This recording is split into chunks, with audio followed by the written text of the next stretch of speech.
ED red पर प्रशांत किशोर का बड़ा बयान, कहा दिक्कत इस बात से नहीं है कि अरविंद केजरीवाल, ममता बनर्जी या लालू जी पर रेड पड़ी। जनता को चिंता इस बात से है, वही व्यक्ति जब सत्ताधारी दल के साथ जुड़ता है तो नहीं होती रेड। दिल्ली शराब घोटाले मामले में एक बार फिर प्रवर्तन निदेशालय ईडी ने दिल्ली के मुख्यमंत्री अरविंद केजरीवाल को समन जारी करते हुए पूछताछ के लिए बुलाया है। हाल के दिनों में ईडी की कार्यवाही को लेकर पत्रकार ने बेगूसराय में जनसुराज के सूत्रधार प्रशांत किशोर से सवाल पूछा। इस पर प्रशांत किशोर ने कहा कि जिन नेताओं पर, दलों पर ईडी का, सीबीआई का या अन्य सरकारी संस्थाओं की रेड पड़ी है, सामान्य तौर पर देश के स्तर पर बात होती है। जो सत्ता में होते हैं उसको सही बताते हैं और जो विपक्ष में होते हैं उसको गलत।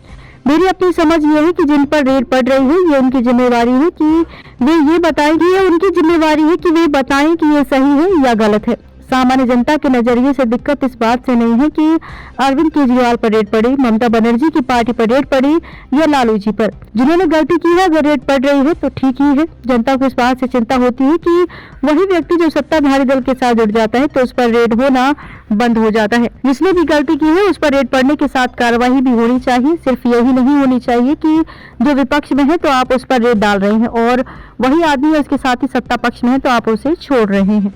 जनता के नजरिए से जब तक कानून समान रूप से सत्ता और विपक्ष दोनों तरफ के नेताओं पर काम करे तो इसमें दिक्कत नहीं है।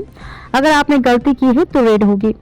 लालू जी पर रेड होना नई बात नहीं। 25 साल पहले चारा घोटाला हुआ, न्यायालय ने जांच कर प्रक्रिया पूरी कर सुनाया फैसला। जिसने गलती की उस पर हो रेड। बेगूसराय के चेरिया बरियारपुर प्रखंड में प्रेस वार्ता में प्रशांत किशोर ने कहा कि आरजेडी पार्टी की बात करें तो लालू जी पर रेड होना कोई नई बात नहीं है।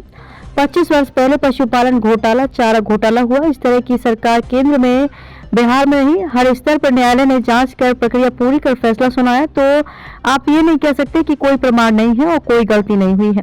अगर आरजेडी के लोगों ने गलती की है और उन पर रेड हो रही है तो बीजेपी के लोग भी अगर गलती कर रहे हैं तो उन्हें छूट नहीं मिलनी चाहिए। चौथा स्तंभ ब्यूरो रिपोर्ट। जिन नेताओं पर, दलों पर ईडी का, सीबीआई का या अन्य सरकारी संस्थाओं का रेड पड़ा है, सामान्यतः जो देश के स्तर पर बात होती है कि जो सत्ता में होता है उसको सही बताता है, जो विपक्ष में होता है वो उसको गलत बताता है। मेरी अपनी समझ ये है, मैंने पहले भी इस पर टिप्पणी की है, जिन पर रेड पड़ रहा है ये उनकी जिम्मेवारी है कि वो बताएं कि वो सही है कि गलत है। सामान्य जनता के नजरिए से दिक्कत इस बात से नहीं है कि अरविंद केजरीवाल पर रेड पड़ा, कि ममता बनर्जी की पार्टी पर रेड पड़ा, कि लालू जी पर रेड पड़ा। जिन्होंने गलती करी है अगर रेड पड़ रहा है तो वो सब ठीक ही है। जनता को चिंता इस बात से होती है और सबको होनी भी चाहिए कि वही व्यक्ति जब सत्ताधारी दल के साथ जुड़ जाता है तो उस पर रेड होना बंद हो जाएगा। तो अगर जो जिसने भी गलती की है उस पर रेड पड़े, उस पर कार्रवाई होनी भी चाहिए, उससे कोई दिक्कत नहीं है। सिर्फ ये नहीं होना चाहिए कि जो विपक्ष में है उस पर आप रेड डाल रहे हैं और वही आदमी या उसके साथी उसी गलती में अगर सत्ता पक्ष में है तो आप उसको छोड़ रहे हैं। तो जनता के नजरिए से जब तक कानून समान रूप से सत्ता और विपक्ष दोनों साइड के नेताओं पर काम करे तो इसमें कोई दिक्कत नहीं है। अगर आप गलती किए हैं तो रेड होगा।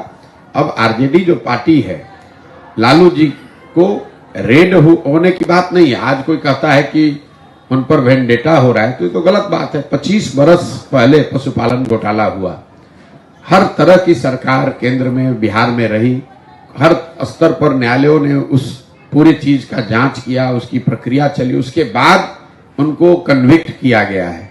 तो आप ये तो नहीं कह सकते हैं कि उसमें कोई प्रमाण नहीं है, कोई गलती नहीं हुई है। लेकिन मैं फिर से दोहरा रहा हूं कि अगर आरजेडी के लोगों ने गलती की है, उन पर रेड हो रहा है, तो बीजेपी के लोग भी अगर गलती कर रहे हैं तो उनको भी छूट नहीं मिलनी चाहिए। अगर वो होगा तो जनता को उसमें कोई तकलीफ नहीं दिखती है।